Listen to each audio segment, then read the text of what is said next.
Chapter 6, Man and Disease, the Black Death.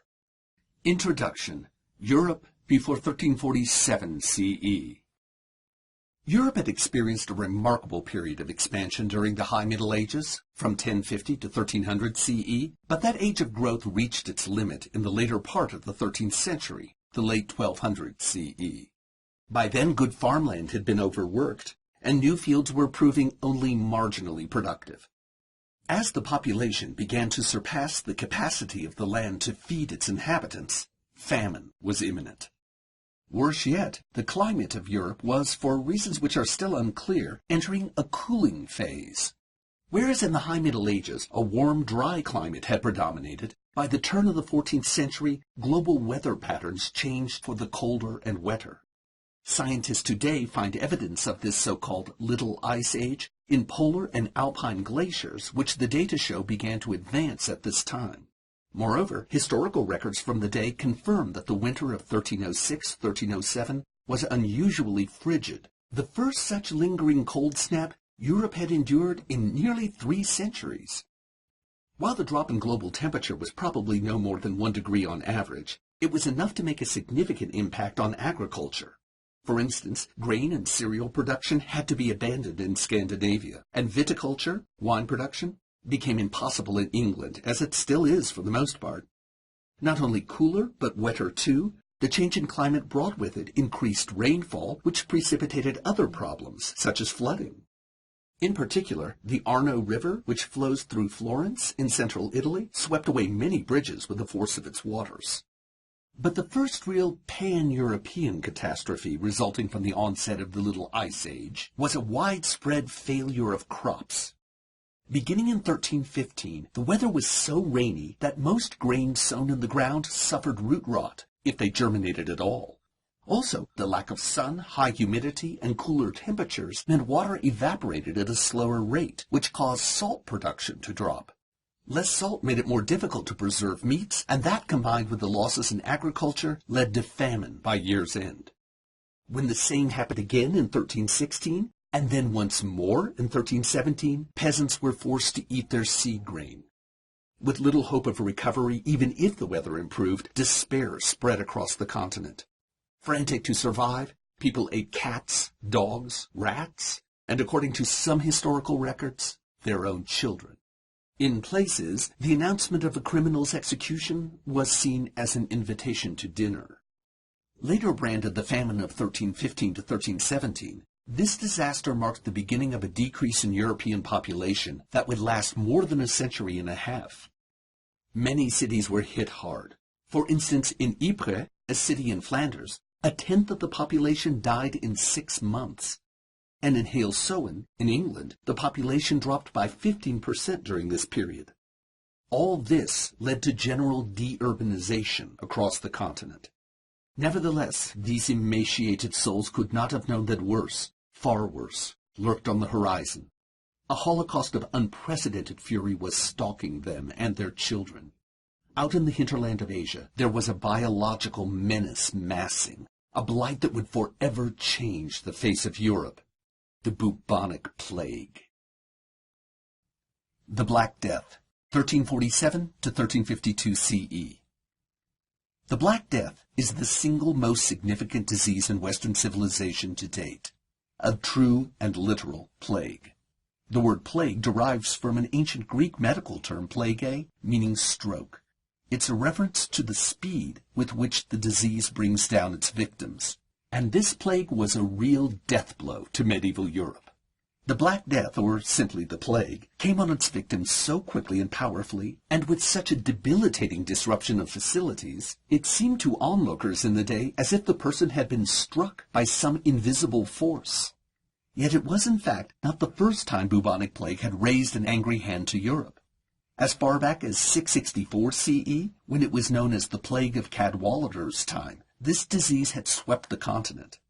But in that age, there were far fewer people in Europe, and it moved much slower from place to place, since there was little trade or travel in the aftermath of Rome's collapse, as we'll see in Chapter 8. The more well-connected and vital Europe of the years following the High Middle Ages proved a much better host for this plague. The nature of bubonic plague. Devastating as the Black Death was to humankind in the 14th century, it is important to remember a central feature of this disease.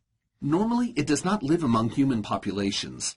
Plague is endemic, a Greek-based word meaning persisting in a population, among rodents across the globe, particularly the rats of Central Asia, where it subsists at a low level and is not widely destructive. When for some reason it breaks out into other biological groups, it can become epidemic, meaning against a population. All in all, the bubonic plague is fundamentally a rat disease, since it does not persist long in human communities where rats are absent. Rats, however, are not the cause of plague, or in medical terms, its pathogen. Rather, just like human hosts, they are victims of the disease.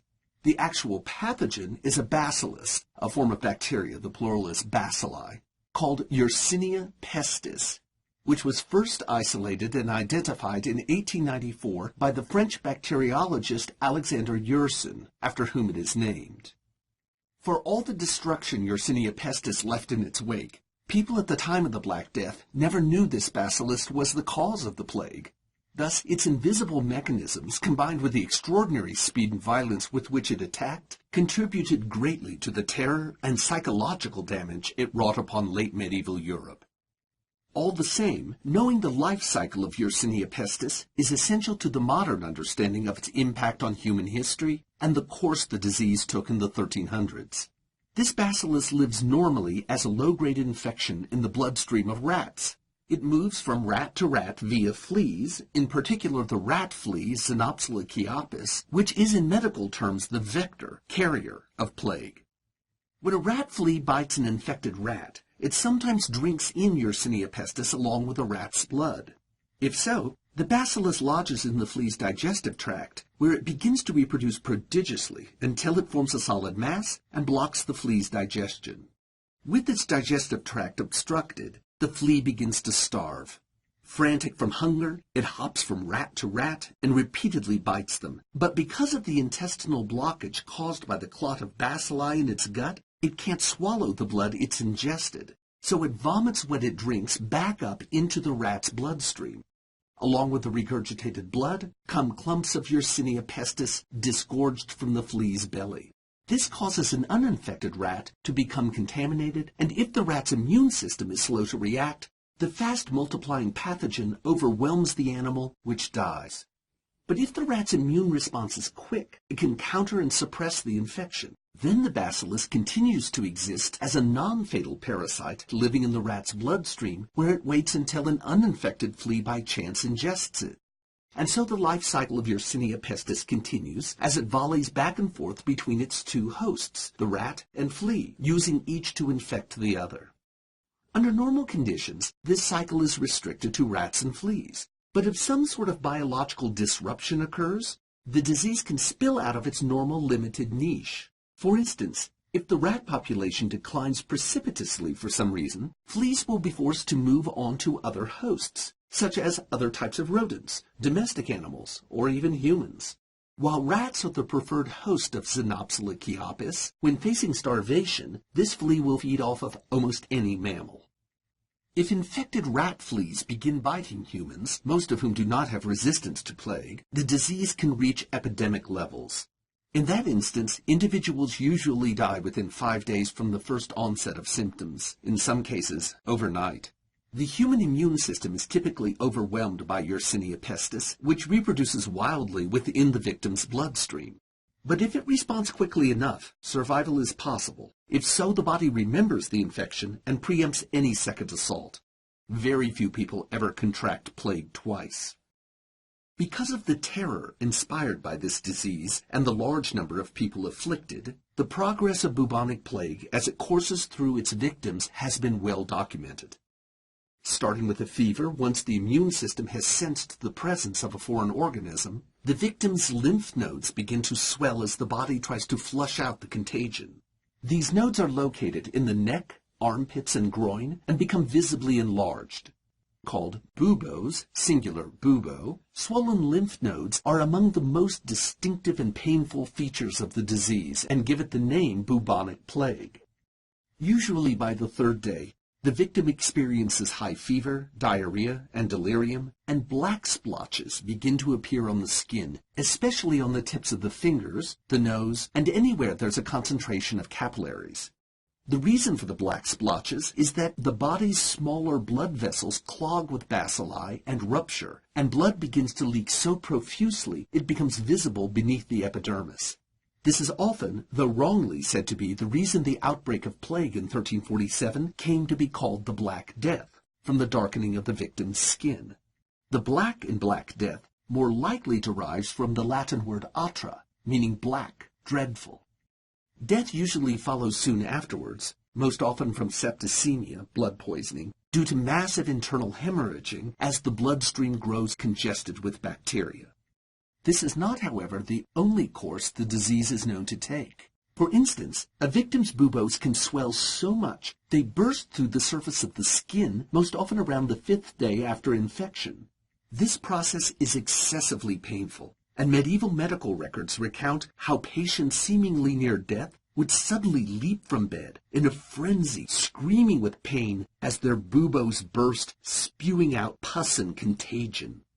For all the trauma it causes, the bursting of buboes is, however, not altogether a bad thing. For one, the patient's survival for that long is a good sign in itself. At least half of victims die on average before the buboes have a chance to burst, and the elimination of bacilli through the bursting glands aids somewhat in clearing the infection. There is worse yet. An even more virulent type of plague exists which can pass from human to human directly, without employing fleas as vectors. In this form, called pneumonic plague, the bacilli are transmitted directly from one human host to another on particulate matter exhaled by the infected. Since the lungs are designed to move airborne material efficiently into the bloodstream, pneumonic plague is especially quick in attacking its victims and almost always fatal. Those who contract pneumonic plague tend to collapse suddenly, cough up blood, and die, sometimes within a matter of hours. There was no cure for bubonic plague in the Middle Ages, none indeed until the discovery of antibiotics in the modern age. In the face of this unknown and irremediable onslaught, medieval peoples attributed the disease to several factors: bad airs, witches, astrology, and a rare alignment of planets. Its appearance, in fact, brought out the worst in all groups and classes. Muslims blamed Christians, Christians blamed Muslims, and everyone blamed the Jews. The Black Death was thus destructive not only to the physical well-being of medieval Europe, but also its general mental health, a situation which had as much to do with the timing of its onset as anything else. Coming off the peak of the High Middle Ages, people had already been rattled by the disintegration of the Church, the famine of 1315 to 1317, and the outbreak of the 100 Years' War. After the plague erupted, and in just 5 years killed a quarter to a third of Europe's inhabitants, not only population, but morale hit record lows. The course of the Black Death. There can be little doubt that the Black Death began before the first historical accounts record its presence, but where or how is unclear. Even so, history offers some tantalizing prospects. In researching its origins, it's well to remember a central feature of bubonic plague. It's not at heart a human disease, but one that generally circulates through rat populations. The likelihood is, then, the Black Death began well before 1347 with some sort of disturbance in rodent communities, most likely ones in Central Asia, since all historical data point to that as its geographic origin. As one moves forward in time, nearer to the first appearance of plague in Europe in 1347, the picture becomes better, if still blurry. For some reason, the disease spread on a wide scale to the marmots of Central Asia, a mammal resembling a woodchuck or rockchuck. It's reasonable to assume these animals had little resistance to plague, causing their population to begin dying quickly en masse. Around the mid-1340s, Asian trappers who hunted marmots for their hides found many dead ones lying around, a seeming boon, but with a terrible price tag attached. Ignorant of the danger facing them, the trappers skinned the animals, packed up their hides, and sold them off to dealers. These retailers then sent the marmot hides in closed containers down the famous Silk Road, which runs across Asia all the way from China through Saray and Astrakhan, which are northwest of the Caspian Sea, to Kaffa, which is a port on the Crimean Peninsula on the northern shore of the Black Sea, and at that time was one of the major gateways between East and West. Thus, plague could not have landed in better circumstances for its proliferation. A harbor town, full of people, animals, and cargo, many of which were en route to all ends of the known world. By then, news had in fact reached Muslims in the Near East that a devastating illness was killing the marmot trappers of Central Asia and the dealers who sold their goods. But these reports were generally ignored in the West. It's well known traders carry not only exotic goods, but also outlandish gossip. When the containers with the marmot hides were opened in Kaffa, the rat fleas trapped within were released into an essentially defenseless population. Starting no doubt with the decimation of the local rats, but that's not likely to have made it into the historical record, there soon followed the infection and death of many other types of mammals, none with significant resistance to this pathogen. Since people didn't rank high on that list, because rat fleas prefer other animals like cats, dogs, and even cattle over humans, it took some time before the epidemic hit our species. This initial delay was instrumental in the disease's ferocious progress. It ensured that plague could establish itself on board the many ships leaving Kaffa every day. Here, historical documentation of the bubonic plague as a human disease finally begins to emerge. By late 1347, there is evidence of its presence in Constantinople, and soon thereafter Genoa in Italy and Messina in Sicily. The Byzantine emperor Cantacuzenus watched it infect and consume his own son, and like the ancient Greek historian Thucydides, recorded a pathology, an account of its medical course. Out of fear of plague, the Genoese, to their lasting discredit, turned foreign ships away from their harbor, which not only accelerated the spread of the disease, but did nothing to spare Genoa. As a rule, efforts to limit plague in the Middle Ages served mainly to disperse it more widely, since medieval quarantines involved sequestering the infected in a building. That only forced rats, fleas, humans, and bacilli, the essential ingredients in plague, into close proximity. As the Genoese of this day knew, but never fully understood the significance, rats can swim off infected ships, and in doing so, carry fleas and bubonic plague with them. Soon thereafter, the Black Death appeared in Pisa, Italy, and Marseille on the southern coast of France. Nor did it spare the Muslim world, which first saw its ravages in Alexandria, Egypt, their great port city. From there it moved east to Damascus and Beirut, and also west to Morocco and Spain. But the cleaner and generally more rat-free environs of Islamic communities, where medicine and health were far more advanced than in the West at that time, forestalled the spread of plague eastward, and it took relatively few victims there, at least compared to Western Europe. By early 1348, the disease had begun to cut a swath west across France and descended on Bordeaux, a port in the Aquitaine region of southwestern France, famous for exporting wine. On a ship laden with claret, plague reached England late that same year. In 1349, another ship, this one carrying English wool to Scandinavia, was spotted several days after it had departed its home port, floating aimlessly off the Norwegian coast. The locals rowed out to see it and found its crew dead, but its cargo intact. They happily took the wool, and along with this treasure, infected fleas. As if from some passage in the Old Testament giving witness to the 8th commandment, "Thou shalt not steal," plague erupted with a vengeance across Scandinavia. From 1350 to 1352, it continued apace, ravaging Denmark, Germany, Poland, and finally Russia. Thus, having made a 5-year clockwise circuit of Europe, it ultimately passed back into the same remote Asian hinterland from which it had emerged originally and disappeared. The Black Death itself was over, but the worst of it still lay ahead. The memories of its rampage, and the crippling, nauseating fear it might return one day, as in fact it did sporadically over the next few centuries. The negative consequences of the Black Death. The consequences of the Black Death on the culture of late medieval Europe are immeasurable and, needless to say, mostly negative. By itself, the decrease in population forever changed the face of Western civilization. The overall population of Europe would not surpass pre-1347 levels until after 1500. A century and a half to recover from what began as half a decade of human ruin puts the impact of this disease into its proper perspective. In terms of carnage alone, no war has even come close to that level of long-term devastation. Given the day and age, historians are hard-pressed to produce reliable, even reasonable population figures. Nor does it help that prior to the Black Death, many local governments had collapsed in the wake of the Great Famine of 1315 to 1317 and the outbreak of the Hundred Years' War, 1337 to 1453.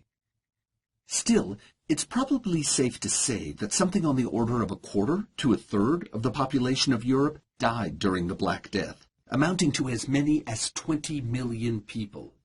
Where the numbers of casualties can be calculated with any certainty, for instance in urban centers like Paris, it's clear that between 1348 and 1444, the Black Death and recurrences of plague cut the population by half, if not more.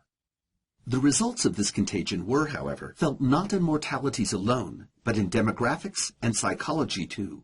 Grim experience quickly taught people in the day that plague decimated cities more heavily than rural communities. The reason for this was that the bacillus depends on fleas carried by rats as its principal vector, and the crush and filth of urban life aided greatly in the spread of bubonic plague. But that was not yet known.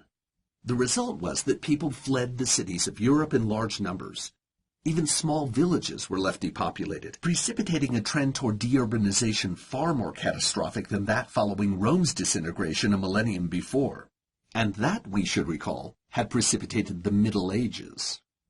This wave of deurbanization and its concomitant catastrophes are well evidenced in the art and literature of the day. Probably the most famous literary work of that time, the Decameron by Boccaccio, a collection of medieval tales and folklore, is set in the Italian countryside, where aristocrats fleeing the plague as it ravages Florence are stranded without their usual entertainments. To pass the time, they tell each other stories, from which Boccaccio is said to have harvested a rich storehouse of traditional narrative. The Decameron later served as the foundation for many other Renaissance works, including several of Shakespeare's plays. Little wonder, then, so many of his dramas focus on death and the darker side of human life. The visual arts of the day centered even more directly on the consequences of the Black Death. A macabre fascination with death and the process of dying fills painting and statuary from the 14th and 15th centuries. From these have sprung many of the images of death well known today: the Grim Reaper, the Dance of Death, and Albrecht Dürer's famous etching, The Four Horsemen of the Apocalypse. Artists' emphasis on the democratic nature of death, which steals away both rich and poor, nobleman and peasant, pagan and priest, opened the door wide to a general questioning of the culture on which the medieval synthesis had rested, such as the divine right of kings, and the class constructs which tied serfs to the land. Offering little in the way of help, much less explanation or solace, these postulates began to crumble. It also paved the way to extreme behavior. Staring down their mortality, many people gave into lewdness and revelry, while others turned to religion and extreme piety. In spite of the widespread devastation of both clergy and congregation, the church ironically became richer than ever. More than one person, in a desperate attempt to avert the angel of death, surrendered all worldly possessions to the church. When these prayerful gifts proved futile, the church, and the papacy in Rome especially, ended up holding many a money bag and deeds to land all over Europe. Thus, the failure of the Church to win divine mercy for its people turned out to be one of its greatest bull markets ever, an irony not entirely lost on its laity. And so, wherever the cry of plague was heard, despair manifested itself, and not just in art and literature, but also in bizarre social phenomena, one of which was flagellants. Professional self-torturers who went from town to town, the flagellants scourged themselves for a fee, to bring God's favor upon a community hoping to avert the bubonic plague. According to medieval logic, the Black Death was a punishment for sin, and its atonement must be paid in real, physical terms. Flagellants served then as a means for people to buy that remission from sin at the price of migrant whipping boys. The Church outlawed flagellants, though that did little to stifle them. Sickness and death of every sort, it seemed, followed fast on each other in a spiral of unending despair. The positive consequences of the Black Death. When the plague abates, the traffic gets worse. Unknown satirist. With all that, it may seem hard to believe, but there were also positive consequences to the Black Death. Primarily, manpower was suddenly of much greater value than it had been before. For the first time in centuries, peasants weren't available in prodigious numbers, and nobles had difficulty securing the workforce necessary to sow their fields and harvest their crops. Thus, the late medieval peasant found himself quite unexpectedly and unprecedentedly in demand, a shift which shook European society to its core. Kings and dukes now had to bargain with their laborers over working conditions, and the underclasses were able to demand better compensation for their services. Wages rose, in some places doubling over the course of just 1 year. At the same time, prices were falling because there were fewer people to buy goods. So, caught between rising production costs and falling revenue, middle-class lords tried to force a price freeze, and when they couldn't, many gave up and sold their estates. The resulting social upheaval accelerated trends in social evolution which had already been underway before the devastation. In particular, the Black Death terminated serfdom in Europe. Serfs were virtual slaves, peasants who were tied to the land and obliged to farm certain areas for no other reason than that their ancestors had. The impact of plague on society is clearly visible when one compares those places where it hit hard with those it didn't. In Russia, for instance, where the disease was never so destructive, serfdom continued as a social institution well into the 19th century. As such, plague changed some things for the better. The growth of workers' rights was in turn the stimulus for other social change in Europe, as laborers across the continent began to fight for their rights. For instance, in 1358, French workers, called collectively the jacquerie, revolted in an effort to create better working conditions for peasants. 2 decades later, in 1378, Italian workers in Florence followed suit, and in 1381, the English did much the same in the Peasants' Revolt. If these upheavals resulted in little more than devastation and pillage, it proves only that workers and their leaders were not yet ready to take on the responsibilities of managing life in the mainstream, not that their pursuit of independence and self-governance was unjustified. There's no doubt that these attempts to assert common fairness and decency in the workplace foreshadow the evolution of modern labor unions. Thus, the Black Death precipitated some change for the good, at least among those of the working class who survived its onslaught. Also, as the agriculturally oriented manorial system which had dominated life during the High Middle Ages slowly failed, industry rose, yet another benefit left in the wake of the Black Death. Once the major impact of the disease was no longer felt, the towns of Europe repopulated faster than smaller communities in the countryside. This new, urbanized Europe paved the way for a society and economy based on different principles, laying the groundwork for modern life, an era when cities, industry, and trade have come to predominate over farming and living in the country. And one other positive result of the bubonic plague was the development of medicine as a science in the West. Whereas in the late Middle Ages, Islamic doctors had for centuries been advocating sensible measures like general cleanliness and the value of studying anatomy, Western healers prior to 1347 were still encumbered by the medieval scorn of the body and ancient medical fallacies like the theory of humors. But when plague wiped out nearly all the doctors in Europe, just as it had the clergy, physicians, like priests, attend to the dying, and because of this were exposed at a higher rate to the more virulent pneumonic form of plague. It precipitated a change in both personnel and precept. Ironically, then, modern Western medicine owes much to Yersinia pestis, one of its most horrifying failures. Conclusion.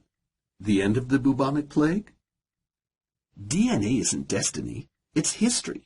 Somewhere in your genetic code is the tale of every plague, every predator, every parasite, and every planetary upheaval your ancestors managed to survive. Sharon Moalem, Survival of the Sickest. The post-mortem of the Black Death. The plague's assault on the West did not end with the Black Death. Long after 1352, buboes continued to swell intermittently across Europe. In 1369, 1374-5, 1379, 1390, 1407, and so on until as late as 1722. But the disease has never struck the modern world again with the force it did in 1347. Though particularly virulent outbreaks are recorded in 1665 in London and as late as 1896 in Bombay, the rate of infection and the percentage of the population killed always stopped before reaching the levels it had in the mid-14th century. And more important, recurrences invariably turned out to be localized. This raises an important question. Why hasn't plague hit again as hard as it did when it launched the Black Death? Historians and physicians alike have puzzled over this issue, and though many answers have been suggested, none has won general approbation. One is that the general hygiene of Europeans improved after the Middle Ages, but while people may in fact have started bathing more after the 14th century, rats and fleas, which are central in spreading plague, did not adopt better standards of health. Fleas were certainly a persistent factor in human life until quite recently, so hygiene is not likely to be the reason plague has never reappeared in as devastating a form as it was in the 1300s. Since rats are crucial in spreading plague, other explanations have centered on them. Some scholars, for instance, have cited the relatively recent spread of brown rats across Europe. Brown rats tend to live away from humans, as opposed to black rats, which were more predominant earlier and usually live in and around human communities. This theory, however, does not hold up either, since the areas of Europe infested with brown rats do not coincide with those which evidence a reduction in the scope and impact of plague. Another explanation centering on rats is that the European species, both brown and black, developed a resistance to plague. But that too seems unlikely, since immunological resistance in a population, especially one with as high a birth and death rate as rats have, tends to dwindle over time. So even if at some point their immunity to the disease increased, European rats should have become susceptible to plague again fairly quickly. A scientist named Colin McEvedy has proposed a new theory which seems to have some merit. According to McEvedy, the failure of Yersinia pestis to reappear in as virulent a form as it had in the 14th century depended on a change in the microbial world, not in humans or any mammalian species. Whether his thesis is right or wrong, it makes sense to look below the surface of visible life, since this disease operates principally on a microscopic, not macroscopic level. Respecting the durable dictum of pathology that a less virulent parasite will replace a more virulent parasite over time, McEvedy has suggested that after the Black Death, European rats became less susceptible to plague because Yersinia pseudotuberculosis, a bacillus closely related to Yersinia pestis but considerably less virulent, appeared in their environment. Exposure to this pathogen would have provided rat communities with some immunological resistance to plague. That means when Yersinia pestis reappeared after the 1350s, the European rat population didn't die off as catastrophically as they had before, because some rats had acquired resistance to bubonic plague bacteria from having dealt with its milder, less often fatal counterpart, Yersinia pseudotuberculosis. While humans were not exposed to this bacillus in any significant way, and thus its appearance provided our species with no direct benefit, a growing immunity among rats to Yersinia pestis made this disease's journey from city to city more difficult. That is, too many rats across Europe had gained resistance to plague for the pathogen to build up the momentum necessary to launch an all-out epidemic like the Black Death. And so, while it continued to flare up on occasion, bubonic plague failed to sweep the continent ever again the way it did in the mid-14th century. The future of plague. With that, it would seem we have finally reached the end of the history of the Black Death. But in fact we have not. For one, though controlled by antibiotics and much suppressed, bubonic plague is still a factor in human life. Even today, it remains endemic in Uganda, the Western Arabic Peninsula, Kurdistan, northern India, and the Gobi Desert. And lately there have been ever-increasing numbers of cases documented in the United States, particularly among hunters of rock chucks in the American West. Moreover, the possibility always exists that through some mutation, Yersinia pestis could once again rampage through rats and other mammals, and if it gains the ability to resist antibiotics, devastate the human population as well. At the moment, however, that seems unlikely, and the work of modern medical researchers centers more on the plagues which threaten and ravage the world today. AIDS, Ebola, dengue fever, avian flu, and the like. These, for the most part, stem from viruses, not bacteria, and draw attention toward the effort to find cures for viral infections. Recent research, however, has shown that the barrier between the world of the virus and the bacillus is not as impermeable as it might seem. Statistical analysis of AIDS mortalities has turned up an intriguing connection between the diseases plaguing us today and the ones our Eurasian predecessors endured. To wit, data suggest that people whose ancestors come from those areas of Europe which suffered most heavily during the Black Death coincide with populations today which exhibit lower rates of mortality from AIDS. If this thesis is correct, it means that the exposure of their ancestors to plague enhances the possibility that certain peoples will in general be able to resist AIDS more effectively. Thus the past indeed has great bearing on the present and the future. And as the report about this theory says, it will add to a growing recognition among scientists of the importance of epidemics in shaping human evolution. That's something all competent historians, no matter their ancestry, could have told you long ago.